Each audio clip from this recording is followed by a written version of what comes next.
Mahirap ang buhay. Nakakapagod. Pero huwag kang susuko.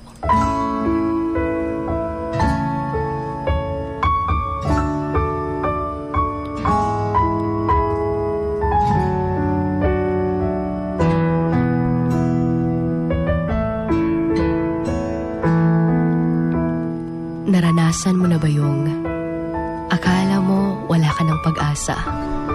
Yung feeling na pagod ka na. Ubos na ubos ka pa. Hindi mo alam kung may malalapitan pa dahil parang tinalikuran ka na ng lahat dahil nga walang-wala ka. That moment na napapagod ka ng tiisin yung hirap ng buhay dahil tila ba'y wala na talagang pag-asa.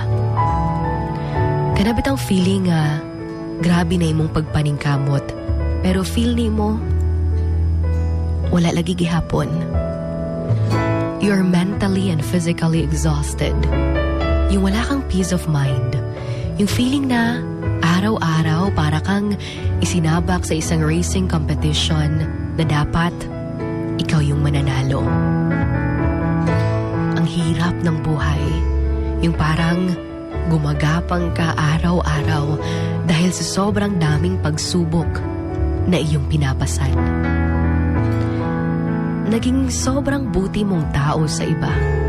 Pero ngayon, tila ba'y tinalikuran ka nila.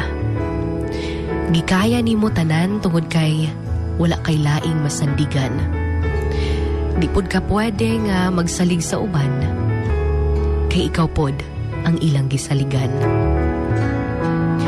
Ang hirap, diba? Nakakapagod na, diba? Yung dumating ka pa sa point na ayaw mo nang maniwala pa na magiging okay ka. Kasi parang ganun pa rin. Kung kanusa super down ka, daghan pa jud kaayo ang mga nangawala sa imuha. Hindi mo alam kung saan ka palulugar. Hindi mo alam kung may pag-asa pa ba. Pero alam mo, minsan, akala natin sobrang bigat na ng problema natin. Until narinig natin ang problema ng iba. And doon natin na-realize nga wala ra di ay nakatunga sa iyaha ang imong problema.